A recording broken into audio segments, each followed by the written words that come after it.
काल राज्याचे मुख्यमंत्री श्री देवेंद्रजी फडणवीस यांनी श्री क्षेत्र भीमाशंकरला येऊन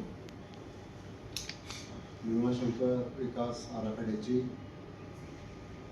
सुरू असलेल्या कामांची प्रगतीची माहिती घेतली. काल त्यांच्याबरोबर राज्याचे उपमुख्यमंत्री आणि पालकमंत्री पुणे जिल्ह्याच्या श्रीमती सोनेताई पवार या पण येणार होत्या, परंतु काही कारणानं त्यांना शक्य झालं नाही, म्हणून त्यांनी आज येऊन या विकास आराखड्याची पाहणी केली, सुरू असलेली कामं पाहिली, काही बदल सुचवले आणि झालेल्या कामाबद्दल माननीय मुख्यमंत्री आणि माननीय उपमुख्यमंत्री या दोघांनी समाधान व्यक्त केले. गेले काही दिवस मंदिर या कामासाठी भाविकांना खुलं नव्हतं. ते मंदिर उद्या 15 जून पासून भाविकांना खुलं होणार आहे, परंतु सगळीच कामं काय अजून पूर्ण झालीत असं पण नाही. त्याला थोडासा उशीर लागणार आहे, परंतु आता ऑनलाईन सिस्टीमच्या माध्यमातून ज्यांचा नंबर लागेल अशा भाविकांना त्या ठिकाणी प्रवेश दिला जाणार आहे. मुळामध्ये श्री क्षेत्र भीमाशंकर हे आपल्या देशामधल्या 12 ज्योतिर्लिंगांच्या पैकी एक आहे आणि आपल्याला माहिती आहे की 2027 मध्ये जो कुंभमेळा होतोय तो महाराष्ट्रामध्ये नाशिकला त्र्यंबकेश्वर या ठिकाणी हा कुंभमेळा होतो. ज्या वेळेला कुंभमेळा होतो त्यावेळेला खूप मोठ्या प्रमाणामध्ये साधू भक्त भाविक सगळे त्या ठिकाणी येत असतात आणि त्याच्यासाठी हे जे लाखो भाविक या कुंभमेळ्याच्या निमित्तानं येणार आहेत त्यांना अधिकाधिक चांगल्या सुविधा कशा निर्माण करून द्यायच्या याच्या संदर्भामध्ये या विकास आराखड्याच्या माध्यमातून पुढे जाण्याचं ठरलेलं आहे. सुरुवातीलाच मला आपल्याला सांगितलं पाहिजे की भीमाशंकर देवस्थान हे खूप जुनं आहे, त्याला मोठा इतिहास आहे आणि 1990 साली मी आमदार झाल्यापासून सातत्यानं काही ना काहीतरी विकासाची कामं करण्याचा आम्ही प्रयत्न करतो, जेणेकरून देशातून येणाऱ्या भाविकांना पर्यटकांना अडचणीचा सामना करावा लागणार नाही आणि म्हणून तो आपण प्रयत्न करतो. पण आपल्या सगळ्यांना ज्ञात आहे, एकतर हा एरिया जो आहे तो संपूर्ण आदिवासी भाग आहे, त्यामुळे आदिवासीच्या जमिनी डेव्हलपमेंटच्या कामाच्यासाठी घेता येत नाही. नंबर 2, भीमाशंकरचा तो समावेश आहे तो फॉरेस्टमध्ये आहे, त्यामुळे त्याला फॉरेस्ट कायदा पण लागू होतो. फॉरेस्टच्या बरोबरीने भीमाशंकरचा समावेश इको सेन्सिटिव्ह झोनमध्ये सुद्धा असल्यामुळे सुद्धा तिथं काही केंद्राने सुप्रीम कोर्टाने घालून दिलेल्या नियमानुसार डेव्हलपमेंट करायला मर्यादा आहे. म्हणजे एका बाजूला फॉरेस्ट, दुसऱ्या बाजूला सेक्युरिटी अभयारण्य, तिसऱ्या बाजूला इको सेन्सिटिव्ह झोन आणि चौथ्या बाजूला आदिवासींच्या जमीन, हा सगळा प्रश्न. तसं पाहिलं तर भीमाशंकरला 3000 मिलीमीटरपेक्षा जास्त पाऊस पडतो, जवळपास 250-300 इंच पाऊस पडतो पण तुम्हाला माहिती आहे की भीमाशंकर कारखाना जो आहे तिथे आपल्याला त्या परिसरात एक साधारणतः 20 ते 30 इंचापर्यंत फक्त पाऊस पडतो. म्हणजे इतकं हे पर्जन्यमानामधला हा जो फरक आहे, हा फरक एका बाजूला डेव्हलपमेंट होत असताना दुसऱ्या बाजूला डेव्हलपमेंटमध्ये ज्या काही अडचणी येतात त्याच्यामध्ये भीमाशंकरला पडणारं सगळं पावसाचं पाणी हे भीमा नदीचा उगम आहे आणि ती भीमा नदी मग नंतर खेड तालुक्यामध्ये जाऊन ती भीमा म्हणून आपण जी पाहतो तिथं सातसमाचं धरण या क्षेत्रामध्ये त्या ठिकाणी बांधलं गेलेलं आहे आणि आज त्याचा उपयोग खेड त्याच्याबरोबर शिरूर आणि इतर भागांना सुद्धा होतो. तर आणि उन्हाळ्यामध्ये त्याच्यामध्ये आपल्याला पाण्याचे टँकर सुद्धा त्या ठिकाणी द्यावे लागतात. गेल्या काही वर्षामध्ये आपण आपल्या पद्धतीनं दळणवळणाच्या सुविधा केलेल्या आहेत, शिक्षणाच्या सुविधा केलेल्या आहेत, बाकीच्या अनेक गोष्टी त्या ठिकाणी केलेल्या आहेत. तर त्याच्या संदर्भात मी यापूर्वी आपल्याला माहिती आहे आणि नंतर पाहिजे असतं तर आणखी त्याच्या संदर्भात मी आपल्याला माहिती देईन. परंतु आता 2027ला सुरू होणारा कुंभ जवळजवळ वर्ष दीड वर्ष चालणार आहे. त्यामुळे किमान दररोज 1 लाख लोक तिथे येतील अशा प्रकारची एक अपेक्षा आहे आणि एवढ्या मोठ्या प्रमाणात येणाऱ्या लोकांना सगळ्या सुविधा विना त्रास निर्माण करून देण्याचा प्रयत्न राज्य सरकारने केलेला आहे. मुळामध्ये 2018 सालामध्ये पहिला भीमाशंकर विकासाचा आराखडा केला गेला. त्यावेळेला श्री सुधीर भाऊ मुनगंटीवार हे या राज्याचे अर्थ आणि नियोजन मंत्री होते. त्यावेळेला 148 कोटीचा आराखडा तयार केला गेला. त्याचा आढावा घेतल्याच्या नंतर त्या 148 कोटीपैकी 90 कोटीची कामं जवळपास पूर्ण झालेली आहेत. उरलेली कामं आता हा जो दुसरा आराखडा काही दिवसापूर्वी राज्य सरकारने मंजूर केला त्याच्यामध्ये 288 कोटी रुपयाचा आराखडा मंजूर केला आणि त्या आराखड्यामध्ये मंदिराच्या पासून तर परिसराचा सगळा विकास आणि बाकीच्या सगळ्या गोष्टी मी आपल्याला सांगणार आहे. आणि आज 14 तारीख आहे. 11 जूनला राज्य सरकारने आणखीन एक तिसऱ्या आराखड्याला मंजुरी दिलेली आहे आणि तो तिसरा आराखडा जो आहे तो 172 कोटी रुपयाचा आहे. असं जवळजवळ 600 कोटी रुपयाचा हा आराखडा भीमाशंकर मंदिर आणि भीमाशंकर परिसर विकास याच्यासाठी दिलेला आहे. आपण जेव्हा भीमाशंकर परिसर म्हणतो त्यावेळेला हा फक्त आंबेगाव पुरता विषय नाही तर खेड तालुक्याचा सुद्धा याच्यामध्ये समावेश आहे. आणि हे आपल्याला सगळ्यांना माहिती आहे की मंदिर हे खेड तालुक्यात आहे, याच्याबद्दल वाद कोणाचा असायचं काही कारण नाही. परंतु निम्म्या पायऱ्यांपर्यंत आंबेगाव तालुका आहे आणि निम्म्या पायऱ्यांच्या पुढे खेड आहे आणि खेड तालुक्यामध्ये हे मंदिर आहे. त्यामुळे तिथं भीमा नदीचा उगम असेल, कोटेश्वर असेल किंवा बाकीची कामं असतील ही सुद्धा सगळ्या कामांचा समावेश त्याच्यामध्ये केलेला आहे.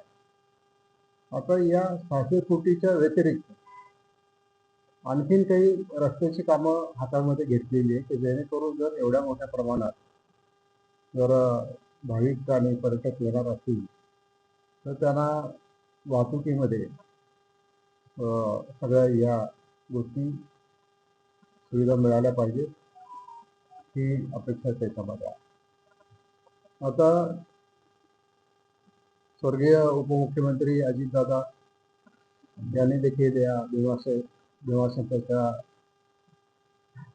क्षेत्र आणि परिसर विकासासाठी सातत्याने प्रयत्न केलेले आहेत. त्यांनी सुद्धा आराखड्याला गती देण्याचा वेळोवेळी प्रयत्न केला आहे. दुर्दैवाने आज आपल्यात नाही आहे आणि त्याच्यामुळं या परिसरामध्ये लक्षणीय अशा सुधारणा होऊन एक श्री क्षेत्र भीमाशंकरच्या विकासाला मदत झालेली आहे. हा पूर्वीचा जो 148 कोटी रुपयाचा पहिला आराखडा जो होता त्याच्यामध्ये मी मगाशी सांगितलं की 90 कोटी रुपयापर्यंत कामं पूर्ण झाली, राहिलेली कामं दुसऱ्या आराखड्यामध्ये टाकण्यात आलेली आहे. 288 कोटी रुपयाचा दुसरा आराखडा मंजूर झाला. त्याच्यामध्ये कुंभमेळा आणि त्याच्या पार्श्वभूमीवर वाढणारी लोकसंख्या लक्षात घेऊन आपण हा आराखडा मंजूर केलेला आहे. या आराखड्याच्या अंतर्गत भाविकांच्यासाठी जे आपण पार्किंग करतोय त्या पार्किंगमध्ये 2000 चारचाकी वाहनं राहू शकतील, 200 बस उभे राहू शकतील आणि 5000 दुचाकीसाठी अत्याधुनिक वाहनतळ, विश्रामगृह, स्नानगृह, शौचालय, लॉकर सुविधा आणि भाविक सुविधा केंद्र त्या ठिकाणी उभारण्यात येत आहेत. तर ही आजपर्यंत भाविकांना या सगळ्या सुविधा नव्हत्या. आता हे जे पार्किंग आहे हे पार्किंग साधारणतः मंदिरापासून 5 किलोमीटर अलीकडे पार्किंग आहे आणि मग त्या पार्किंगमध्ये सगळी गाडी लावली, त्याला समजा टॉयलेट्स पाहिजे असतील, आंघोळ करायची असेल, बाकीच्या काही गोष्टी करायच्या असतील तर त्याच्यासाठी या सगळ्या सुविधा मी आधी ज्या सांगितल्या त्या तुम्हाला मिळणार आहे. मग एकदा तिथे पार्किंगला हे भाविक किंवा पर्यटक उतरले की त्यांच्यासाठी एक शटल सेवा आपण तिथे सुरू करणार आहोत. एकतर इलेक्ट्रिक कार, छोट्या कार म्हणजे बसेस, छोट्या बसेस किंवा मग त्या बग्गी असतात ज्या 18 सीटरपर्यंत सुद्धा त्या बग्गी येतात. जेणेकरून आमचा प्रयत्न हा आहे की तिथं पर्यावरणाला कुठे धक्का लागणार नाही, प्रदूषण होणार नाही, ही भूमिका त्याच्यामध्ये आहे. दरवर्षी होणाऱ्या गर्दीचं प्रभावी नियंत्रण करणं आणि व्यवस्थापन करणं याच्यासाठी मंदिर परिसरामध्ये आपण वाहन प्रवेश नियंत्रित करून नवीन प्रवेश मार्ग आपण विकसित करत आहोत. त्याच्याबरोबर पर्यावरण संवर्धनाला प्राधान्य देत असताना विकास, वन्यजीव संरक्षण, प्लास्टिक मुक्त परिसर, इको फ्रेंडली ट्रेकिंग मार्ग आणि हरित उपक्रमांची अंमलबजावणी करण्याचा एक त्याच्यामध्ये समावेश आहे. त्याची कामही सुरू आहे. मंदिर परिसरात आध्यात्मिक आणि ऐतिहासिक वारसा जपण्यासाठी धार्मिक स्थळांचं जतन आपण जे करतो आणि संवर्धन करतो, सुशोभीकरण करतो, ते असं मॉडर्न पद्धतीने आपण काही करत नाही. त्याच्यामध्ये आपण एक एस्थेटिक सेन्स ठेवून जसं हेरिटेज स्ट्रक्चर्स वगैरे असतात तसं हेरिटेज स्ट्रक्चर सारखं आपण हे करणार. या सर्व कामांच्या पैकी अनेक कामांना प्रशासकीय मान्यता मिळालेली आहे. काही कामांची प्रशासकीय मान्यता होईल, पण भाविक सुविधा केंद्र, वाहनतळ, बस स्थानक विकास आणि जो आधीच्या आराखड्यामध्ये महादेव वन वगैरे जो एक प्रकल्प होता तो तुम्ही पाहिला की नाही मला माहित नाही, परंतु तिथे एकदा जाऊन या की त्या महादेव वनामध्ये देशातल्या 12 ज्योतिर्लिंगांची प्रतिकृती त्या ठिकाणी तयार करून एकाच ठिकाणी आलेल्या भक्ताला सर्व ज्योतिर्लिंगांचं दर्शन त्या ठिकाणी होईल अशा प्रकारचं एक क्षेत्र आपण लक्षामध्ये ठेवलेलं आहे. आता काल जो एक 11 तारखेला त्याच्यामध्ये मुळातच आज तुम्ही जर पाहिलं तर भीमाशंकरचं मंदिर आणि त्याच्या बाजूला असलेली घरं, अतिक्रमण, त्यांचं ड्रेनेजमध्ये सोडलेलं पाणी, भीमा नदीचं त्याच्यामुळे होणारं प्रदूषण आणि सगळं त्याचं पर्यावरण संवर्धन वगैरे या सगळ्या गोष्टीला अडचण निर्माण झालेली आहे. म्हणून आता शासनाने असा निर्णय त्याच्यामध्ये केलेला आहे की ते सगळं मंदिराच्या भोवतीचं सगळं जे स्ट्रक्चर आहे, बांधकाम आहे, ती सगळीच्या सगळी बांधकामं पूर्णपणाने काढली जाणार आहेत. आणि त्याच्यासाठी आपण एक श्री क्षेत्र भीमाशंकर आदर्श गाव विकास योजनेच्या अंतर्गत आपण भीमाशंकर वाडी म्हणून एक त्या ठिकाणी एक फॉरेस्टची जमीन आहे आणि बाकीच्या विभागाची काही जमीन आहे. तर त्याच्यामध्ये जवळजवळ हे 172 कोटी रुपये खर्च करून ज्यांचं खाली घर होतं पूर्वी त्यांना, मग कोणाला 1 बेडरूमचा असेल, कोणाला 2 बेडरूमचा असेल, कोणाला 3 बेडरूमचा असेल, थोडक्यात बंगलो टाईप आपण त्यांना त्या ठिकाणी छोटी घरं त्या द्यायचं याच्यामध्ये समावेश आहे. ती जागा अक्वायर करताना सुद्धा ज्याच्याकडून जागा अक्वायर केली त्यालाही काही खर्च त्या ठिकाणी द्यावा लागलेला आहे. तर हे एक काम त्या ठिकाणी आहे आणि अतिशय आदर्श असं पुनर्वसन किंवा आदर्श असं नवीन शहराचं कदाचित हे आपल्या देशामधलं एकमेव पहिलं ठिकाण असेल की अशा ठिकाणी अशी व्यवस्था करण्यात येते. आणि इतक्या कमी पिरियडमध्ये आता तुम्ही पाहिलं ज्या कामाला 1.5 वर्षाचा कालावधी आवश्यक होता, मंदिराचं जवळचं काम जरी सगळं पूर्ण नसलं झालं तरी 6 महिन्यामध्ये प्रशासनाने हे सगळं काम पूर्ण केलेलं आहे. त्यामुळं माननीय मुख्यमंत्र्यांनी सुद्धा सगळ्या अधिकाऱ्यांचे आभार मानलेले आहेत, अभिनंदन केलेलं आहे. सुनेत्रा वहिनींनी सुद्धा त्यांचं अभिनंदन केलेलं आहे. आम्ही सुद्धा सगळ्यांनी सतत जसं जसं कामाच्या प्रगतीचा आम्ही आढावा घेतो दर महिन्याला 15 दिवसाला, त्यावेळेला हे सगळं पुढं पुढं जात आहे. आता हे सगळं करण्याच्यासाठी ही सगळी जी कामं आहेत ही साधारणतः मे 27 पर्यंत पूर्ण करण्याचं एक आपलं नियोजन आहे. कारण तो जो कुंभ आहे तो कुंभ म्हणजे मेच्या नंतरच पुढच्या 27ला ऑक्टोबर, नोव्हेंबर, डिसेंबर त्याच्या तारखा मला नक्की माहीत नाही, परंतु ते त्या ठिकाणी होईल. आता या आराखड्याअंतर्गत आपल्याला एक आधुनिक बसस्थानक, विस्तारित पार्किंग सुविधा, विविध वळण रस्ते, रस्त्यांचं रुंदीकरण, वाहतूक कोंडी कमी करण्यासाठी आवश्यक उपाययोजना करण्यात येणार आहे. सध्या जे रस्ते 2.7 मीटर रुंदीचे आहेत ते रस्ते 7 मीटर पर्यंत रुंदीचे विस्तार करण्यात येणार आहे. आणि त्याच्याच बरोबरीने भाविक आणि पर्यटकांच्या सोयीसाठी मंदिर परिसरामध्ये पादचारी मार्ग, covered corridor, flooring, amphi theatre आणि आधुनिक सुविधा विकास करण्यात येणार आहे. आणि त्याचबरोबर पर्यावरण सुरक्षेच्या दृष्टिकोनातून हे जे सिवेज निघेल, पाणी आणि इतर घरांचं टॉयलेटचं पाणी वगैरे, तर त्याच्यासाठी 257 KLDचा इतक्या क्षमतेचा सांडपाण्याचा प्रक्रियेच्या प्रकल्पाचा सुद्धा याच्यामध्ये समावेश आहे. एक नवीन पोलीस स्टेशन आणि विश्रामगृहाची उभारणी करण्यात येणार आहे. तर पोलीस स्टेशनचं काम, जिथं पार्किंगचं काम सुरू आहे तिथंच पोलीस स्टेशनचं काम सुद्धा सुरू आहे ऑलरेडी. आणि त्याच्यामध्ये मुख्यमंत्री गृहमंत्री असल्यामुळं त्याच्यामध्ये काही आपल्याला काही अडचण आलेली नाही, तर ते लवकर पूर्ण होऊन लवकर सुरू होईल. आणि भविष्यातल्या पर्यटनाचा विचार करून आपण डिंबे धरण क्षेत्रामध्ये आज जो समजा एवढ्या मोठ्या प्रमाणात जर लोक येणार असतील तर विजेची सुद्धा आपल्याला त्या ठिकाणी खात्रीशीर पुरवठा कसा करता येईल याची योजना आपण त्या ठिकाणी आखलेली आहे. आणि म्हणून आज तळेघरला जे सबस्टेशन आहे त्याची वीज जुन्नरवरून येते. मग एक आवश्यक सबस्टेशनची 33 KVच्या सबस्टेशनची आवश्यकता होती. आता तळेघरचं सबस्टेशन जे आहे 5 MVAचा ट्रान्सफॉर्मर त्या ठिकाणी आहे आणि त्याच्यावर आदिवासी भागाचा पण लोड आहे आणि खालच्या भागाचा पण लोड आहे. आणि म्हणून आता लिंब्याला जी कॉलनी आहे इरिगेशनची, त्या कॉलनीमध्ये सरकारने डायरेक्शन दिले पाटबंधारा विभागाला, तुम्ही जमीन लागणारी उपलब्ध करून द्या 1 रुपयामध्ये.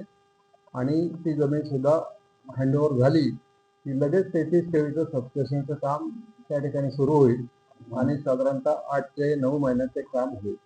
त्याचा परिणाम असा होईल की खालच्या भागाचा लोड हा डिंब्याच्या सबस्टेशनवर जाईल आणि वरच्या तळेघरचं जे आजचं जे सबस्टेशन आहे ते फक्त डेडिकेटेड टू त्या आदिवासी जो वरचा भाग आहे त्या आदिवासी भागाकरताच त्या ठिकाणी राहणार आहे. आणि मग हे सबस्टेशन आपण करणार आहे. त्याचबरोबर एक केबल कारचा पण, म्हणजे आपण त्याला हे म्हणतो काय, रोपवे म्हणजे खांडत त्या भक्त निवासला सुद्धा एखाद्या चांगल्या 5 स्टार हॉटेलला देऊन त्या 5 स्टार हॉटेलच्या त्यांना त्याच्यात काही सुधारणा करायची असल्या, नवीन बांधायचं असलं किंवा आहे तसं चालवायचं असलं, पण चांगल्या सुविधा भक्तांसाठी उपलब्ध झाल्या पाहिजेत. हा एक त्याच्यामध्ये आणखीन उल्लेख आहे समाज या ह्याच्यामध्ये. काय हो, आत्ताचं भक्त निवास त्यांनी तसं चालवावं किंवा त्यांना हँडओव्हर करणार आपण. आणि पाडायचं असेल तर पाडावं, त्यांना ज्या पद्धतीने बांधायचं त्या पद्धतीने बांधावं, पण चांगल्या सुविधा त्यांनी त्या ठिकाणी निर्माण कराव्या ही भूमिका त्याच्यामध्ये आहे. त्याचप्रमाणे काल भेट दिल्यानंतर एक अशी आख्यायिका आहे काल ती गुरुजींनी मुख्यमंत्र्यांना सांगितली आणि आज उपमुख्यमंत्र्यांना सांगितली की आपलं जे भीमाशंकरचं लिंग आहे ते त्याच्यामध्ये दोन्ही आहे. म्हणजे उजव्या बाजूला जिथे पाणी वाहतं त्या त्या बाजूला त्रिपुर सुंदरी आणि इकडच्या बाजूला असं म्हणून एका बाजूला आपण गंध लावतो, दुसऱ्या बाजूला हळदी कुंकू वाहतो. तर अशी आख्यायिका आहे की भीमाशंकरचं दर्शन केल्यानंतर कुठल्याही परिस्थितीमध्ये या कळमजाईचं दर्शन, कारण ते आदिवासी लोक त्याला कळमजाई म्हणतात, इतर लोक त्याला कमलजा माता म्हणतात, परंतु माझा असा आग्रह राहणार आहे की त्यांना सगळ्यांनी कळमजाईच म्हटलं पाहिजे, कारण जेणेकरून त्या आदिवासींच्या भावना ज्या आहेत त्या भावना त्या ठिकाणी कायम राहतील. त्याचबरोबर ते कळमजाईचं मंदिर त्याचाही समावेश आराखड्यात करण्याचे आदेश काल माननीय मुख्यमंत्र्यांनी दिले. त्याच्यामध्ये मंदिर तर होईलच, पण मंदिराच्या डाव्या बाजूला काही जागा आहे, मंदिराच्या उजव्या बाजूला काही जागा आहे. त्याच्यानंतर वारकरी संप्रदायाची 2 धर्मशाळा आहेत, त्या धर्मशाळांच्या जागा आणि ते सगळ्या जागा घेऊन सरकारने डेव्हलप करायच्या आणि डेव्हलप केल्यानंतर त्याच्यामधून मग त्या मूळ संस्थांना काही त्याच्यामध्ये जागा उपलब्ध करून देऊन बाकीची जागा भक्त भाविकांसाठी, जशी तिरुपतीला व्यवस्था असते तशी ती अगदी मंदिराच्या जवळ ते होईल. बाकीचे ठीक आहे 5 किलोमीटर लांब आहेत, आणखी कुठं लांब आहेत, आणि हळूहळू आता आमचे आदिवासी बांधव सुद्धा किंवा स्थानिक तिकडचे नागरिक सुद्धा आता रिसॉर्ट बांधायला लागलेले आहेत. जर ब्रेड अँड ब्रेकफास्टची ब्रेकफास्ट आणि बेड अशी परदेशात आपण जर गेलो तर एक अशी व्यवस्था आहे की घर बांधले, मालकी मूळ मालकाचीच राहील, तो घर बांधेल ग्राउंड फ्लोअर फर्स्ट फ्लोअर, ग्राउंडला तो राहील, वरती गेस्ट येतील त्यांना भाड्याने रूम दिली जाईल, ते तिथे रात्री राहतील, त्यांना फक्त त्याच कुटुंबाने नाश्ता द्यायचा. नाश्ता देताना काय वडा सांबार डोसाच दिला पाहिजे असं काही नाही, नाचणीची भाकरी दिली किंवा स्थानिक, त्याच्यामुळे त्याचं सुद्धा एक लोकल मार्केटला मग कोणाला ऑमलेट पाहिजे तर कोंबड्यांचा व्यवसाय तिथे वाढू शकतो, चिकनचा व्यवसाय त्या ठिकाणी वाढू शकतो, असे स्थानिक पातळीवर सुद्धा रोजगार त्या ठिकाणी वाढू शकतात. त्याच्याच बरोबरीने आता एवढ्या मोठ्या प्रमाणामध्ये जर भाविका ही महत्वाची आहे, म्हणून कोंढवळ तलावाचं अपूर्ण असलेलं काम लवकरात लवकर सुरू करून पूर्ण करणं, त्याचबरोबर गोठेवाडीचा तलाव आहे त्याचंही काम पूर्ण करणं, गोंधवळचा तलाव आहे त्याचंही काम लवकरात लवकर पूर्ण करणं, आदिवासींच्या ज्या लिफ्ट इरिगेशन योजना आपण आता तयार केलेल्या आहेत पाटबंधारे विभागाने, त्याही मार्गी लावणं, या सगळ्या गोष्टींना आपण त्याच्यामध्ये प्राधान्य दिलेलं आहे. आणि त्याच्याच बरोबर जे रस्ते हाती घेण्यात आता आलेले आहेत, एक रस्त्याला तर मंजुरी दिली आहे सरकारने. कुठला रस्ता आहे तर खेड पासून वाडा धरणाच्या कस्तामान धरणाच्या तिकडून वाड्याकडून तो जो मंदोशी वगैरे आहे तिकडून तळेगावला जो रस्ता निघतो त्या कामाचं टेंडर पण झालेलं आहे, त्या कामाचं सगळं झालेलं ते काम तातडीने सुरू करण्याच्या संदर्भात आपण सांगितलेलं आहे.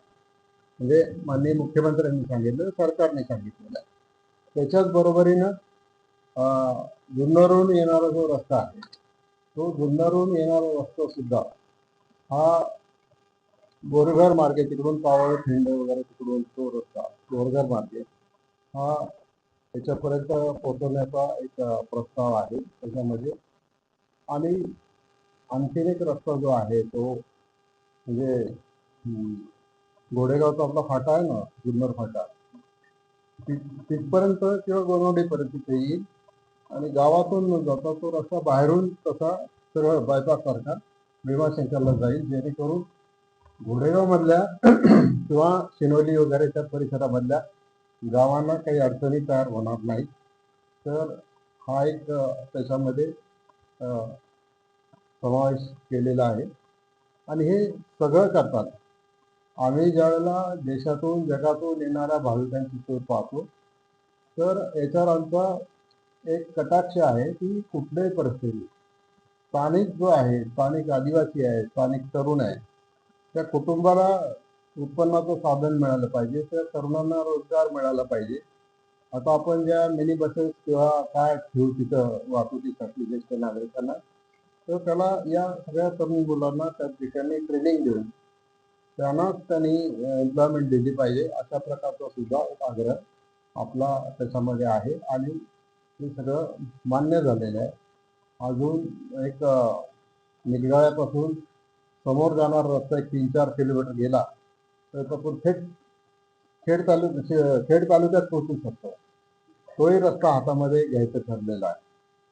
असं हे सगळे रस्ते, मग पुन्हा डिंब्याचं गार्डन, अहोप्यापासून डिंब्यापर्यंत रस्ता तो अजून मान्य झाला नाही, परंतु त्याच्यासाठी सुद्धा एक प्रयत्न सुरू आहे, जेणेकरून एक एवढ्या मोठ्या प्रमाणात लोकसंख्या येईल आणि इमर्जन्सीच्या वेळेला इव्हॅक्युएशनची काही व्यवस्था आपल्याला करावी लागेल.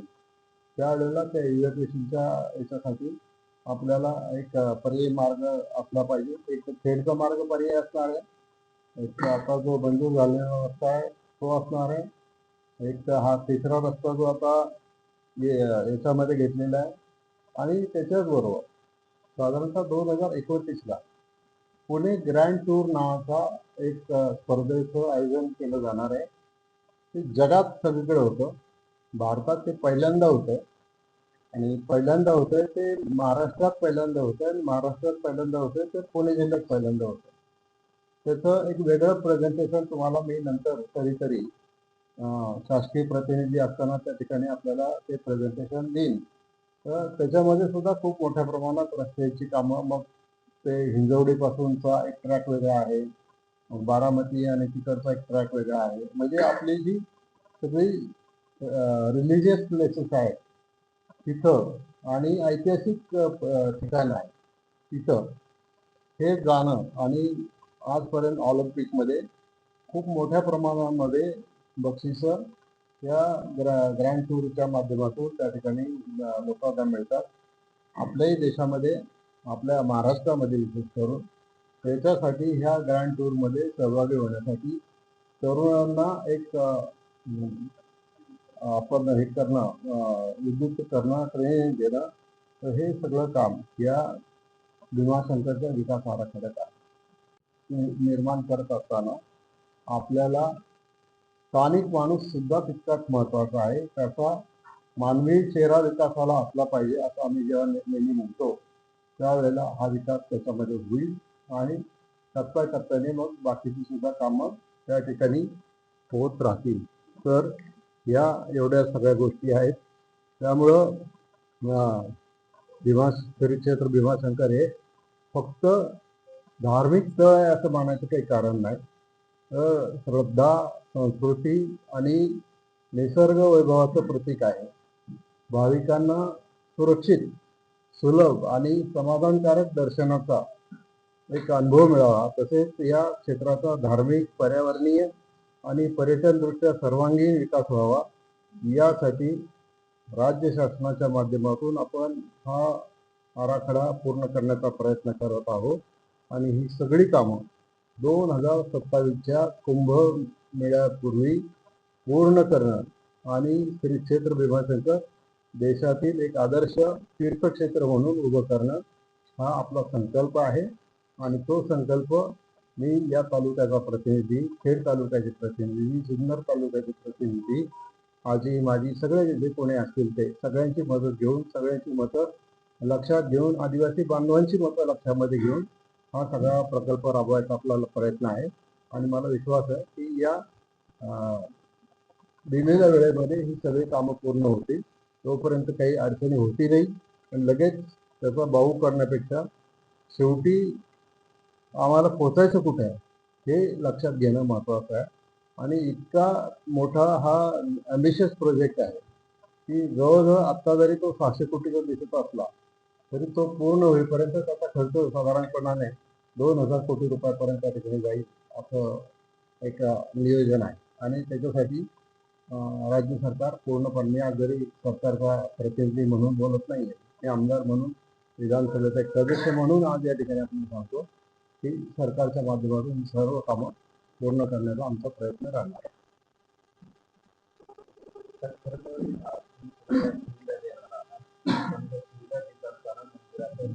रामदास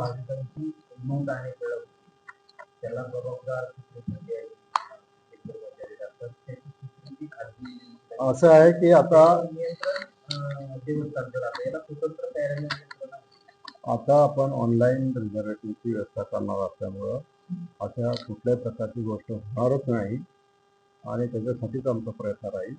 कोणालाही ही संधी मिळणार नाही. मिळाली तर त्याला काही फेअर केलं जाणार नाही. त्यामुळं त्याला स्वतंत्र वाटायचं सगळ्यांनी कॉपी घ्यायची. तर आपण सगळ्यांना